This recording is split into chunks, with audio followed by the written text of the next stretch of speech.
Hi friends, ఈరోజు Bharat markets అన్నీ కూడా భారీ నష్టాల్లో ముగిశాయి. ట్రంప్ తీసుకున్న టారిఫ్ డెసిషన్స్తో ఒక్కసారిగా Asian markets and Europe markets కూడా భారీ నష్టాలని సవిచూశాయి.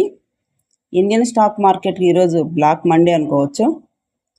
ట్రంప్ డెసిషన్స్కి ధీటుగా చైనా కూడా 34% టారిఫ్ అనౌన్స్ చేసింది. ఆ ఎఫెక్ట్ ఏషియన్ మార్కెట్స్ మీద బాగా పడింది. ఏకంగా నిఫ్టీ 743 పాయింట్స్ అండ్ సెన్సెక్స్ 2227.16 నుంచాయి. ఒకే రోజు రెండు నిఫ్టీ అండ్ సెన్సెక్స్ ఇంత భారీ పతనాన్ని ఇంతకుముందు చూసించాలి తక్కువ.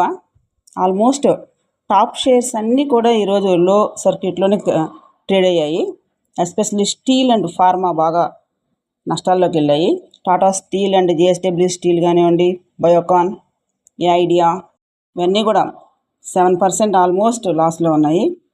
ఐడియా అయితే లాస్ట్ వీక్ బిఫోర్ సెషన్స్లో 20% హైకి వెళ్ళింది.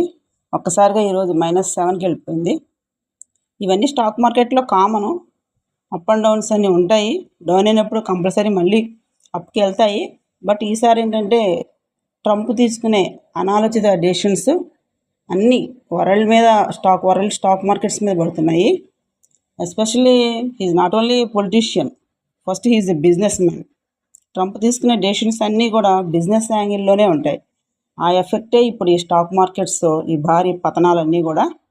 సో ఫ్యూచర్లో కూడా ఇంకా కొన్ని సెషన్స్ వరకు కూడా ఈ లాసెస్ అన్నీ కొనసాగే అవకాశాలు ఎక్కువ ఉంటుంది. లాస్ కానీ ట్రేడ్ చేసుకునే వాళ్ళు దీనికి ప్యానిక్ అవ్వకుండా, ఇది కామన్ ఈ ట్రేడింగ్ చేసే వాళ్ళకి అప్ అండ్ డౌన్స్ అన్నీ.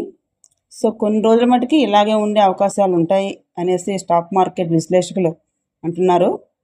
ఎస్పెషల్లీ ఇండియా నుంచి ఎక్కువ ఫార్మా ప్రొడక్ట్స్ ఎక్స్పోర్ట్ అవుతాయి యుఎస్కి. ఫార్మా మీద టారిఫ్ ఉంటుందేమో ఎక్కువగా అనేసి ఒక భయంలో ఉన్నారు.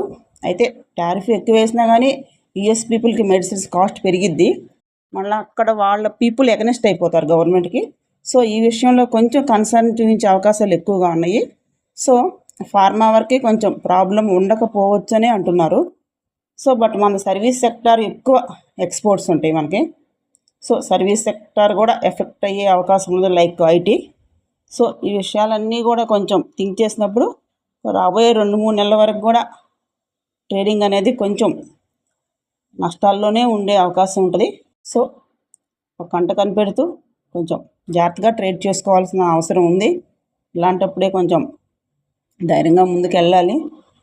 రెగ్యులర్గా చేసే వాళ్ళకి ఈ అప్ అండ్ డౌన్స్ కామన్గానే చూస్తారు వాళ్ళు. బట్ కొత్తగా వచ్చేవాళ్ళు కొంచెం ప్యానిక్ అవుతారు. అంత అవసరం ఏమి ఉండదు. కొంచెం జాగ్రత్తగా ట్రేడ్ చేసుకుంటే బాగానే ఉంటుంది. Anyhow, be careful. Thank you.